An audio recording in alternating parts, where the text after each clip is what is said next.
2009 എനിക്കും എൻ്റെ ജീവിത പങ്കാളിക്കും സ്പിരിച്വലിസ്റ്റിൻ്റെ ധ്യാനം ആദ്യമായി കൂടുവാനായിട്ട് സാധിച്ചത്. 2010 എൻ്റെ ജീവിത പങ്കാളി ഒരു മദ്യപാനിയായിരുന്നു. ആ മദ്യപാനത്തിൽ നിന്ന് ഈ ഡിസംബർ 11 ആയപ്പോൾ 4 വർഷം പൂർണ്ണമായിട്ടും മദ്യത്തിൽ നിന്നും പുകവലിയിൽ നിന്നും വിടുതൽ ലഭിച്ചു. എൻ്റെ ഈശോ എനിക്ക് നൽകിയ അനുഗ്രഹങ്ങളിൽ എൻ്റെ മനസ്സിനും എൻ്റെ ഹൃദയത്തിനും എല്ലാ കാലവും സന്തോഷമുള്ള ഈ അനുഗ്രഹം ഞാൻ എടുത്തു പറയുകയാണ്. അതിനുശേഷം കൂട്ടായ്മയിൽ നിന്ന് 3-3.5 വർഷക്കാലം പങ്കാളി അകന്നു നിന്നുവെങ്കിലും ഈ കൂട്ടായ്മയുടെ ശുശ്രൂഷകൾ എവിടെ ഉണ്ടെങ്കിലും ഏത് രാത്രിയിലായിരുന്നാലും പോയി സംബന്ധിക്കുവാൻ എന്നെ എൻ്റെ പങ്കാളി അനുവദിച്ചിരുന്നു.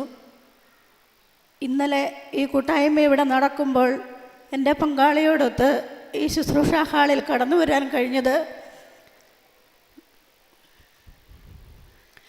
ദൈവത്തിൻ്റെ പരിശുദ്ധാത്മാവ് എന്നെ വലിയതായി തുണച്ചു. പരിശുദ്ധ അമ്മയുടെ ഹൃദയത്തോടെ എന്നെ ചേർത്ത് നിർത്തി. ഈ ജീവിതത്തിൻ്റെ തകർച്ചകളിലെല്ലാം എന്നെ പിടിച്ചു നിർത്തി. ഒത്തിരിയേറെ കടബാധ്യതയിലായിരുന്ന ഞങ്ങൾക്ക് 2003 വീട്ടിൽ നിന്ന് വാടക വീട്ടിലേക്ക് താമസം മാറുമ്പോൾ ഒരു ഭവനത്തിനായി ഞങ്ങൾ ഒത്തിരി ആഗ്രഹിച്ചിരുന്നു. വാടക വീട്ടിൽ നിന്ന് ഒരു സ്ഥലം വാങ്ങി വീട് വയ്ക്കുവാനായിട്ട് ഞങ്ങൾക്ക് സാധിച്ചു. പള്ളിയുടെ അടുത്ത് 5 സെൻറ്റ് സ്ഥലം ചോദിച്ച് പ്രാർത്ഥിച്ചപ്പോൾ അതിനിരട്ടി 10 സെൻറ്റ് സ്ഥലം തന്ന് മനോഹരമായ ഒരു കൊച്ചു ഭവനം ഞങ്ങൾക്ക് ഒരുക്കി തന്നു. ആ ഭവനത്തിൻ്റെ ഹൗസ് വാമിങ് ദിവസം തീരുമാനിച്ചു കഴിഞ്ഞ് സൂര്യനെല്ലിയിൽ ആ നഗരത്തിൽ ആ മാതാവിൻ്റെ മണ്ണിൽ വന്ന് പ്രാർത്ഥിച്ച ഈ അനുഗ്രഹം സ്പിരിച്വലിസ്റ്റിൻ്റെ കൂട്ടായ്മയുടെ അപ്പനോട് തന്നെയാണ് പറയേണ്ടതെന്ന് എനിക്ക് അപ്പോൾ തോന്നി. ബ്രദറിനെ വിളിച്ചപ്പോൾ ബ്രദറിനെ കിട്ടി. ദുബായിൽ ഒരു പ്രാർത്ഥന ഗ്രൂപ്പ് തുടങ്ങിയതിൻ്റെ ഉദ്ഘാടനത്തിനായിട്ട് സംബന്ധിക്കാൻ പോവുകയായിരുന്നു.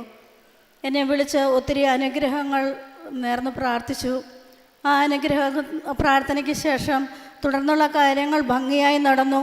എങ്ങനെയാണ് പൂർത്തിയാക്കി ഞങ്ങൾക്കതിനകത്ത് കയറാൻ സാധിക്കുക എന്ന് ഞങ്ങൾക്കറിയില്ലായിരുന്നു. പക്ഷേ ദൈവത്തിൻ്റെ പരിശുദ്ധ ആത്മാവ് ഒരു കുറവും ഒന്നും എവിടെയും വരുത്താതെ വന്ന് കണ്ടവരെല്ലാം പറഞ്ഞ ഒരു വാക്ക്, നല്ല വീട്, നല്ല വീട്. എല്ലാവരും ആ പദം വീണ്ടും വീണ്ടും ആവർത്തിച്ചു പറഞ്ഞു. പക്ഷേ നോക്കിയാൽ ഒരു കൊച്ചു വീട്.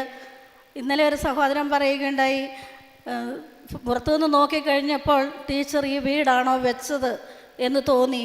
പക്ഷേ അകത്തേക്ക് ഇറങ്ങിയപ്പോഴാണ് വീട് എന്താണെന്ന് മനസ്സിലായത്. ഇന്നലെ ഞങ്ങളിങ്ങോട്ട് വരുമ്പോൾ എൻ്റെ കൂടെയുള്ളൊരു സഹപ്രവർത്തക വിളിച്ചിട്ട് പറയുക, ടീച്ചറെ നിങ്ങളുടെ വീടൊന്നും കൂടി വന്ന് കാണാൻ വേണ്ടിയാണ്, നിങ്ങൾ എവിടെയാണ് ഉള്ളത്? ഞങ്ങൾ ഒരു വീട് വയ്ക്കാൻ പോവുകയാണ്. എന്താണെന്ന് എനിക്കറിയില്ല. ഈ മനോഹാരിത മരണം വരെ നിലനിർത്തുവാൻ എന്നെയും എൻ്റെ ജീവിത പങ്കാളിയെയും വിശുദ്ധിയിലൂടെ നയിക്കുവാൻ ദൈവത്തിൻ്റെ പരിശുദ്ധാത്മാവ് ഇടയാക്കിയത് ഈ സ്പിരിറ്റ് ഇൻ ജീസസ് കൂട്ടായ്മയിലൂടെയാണ്.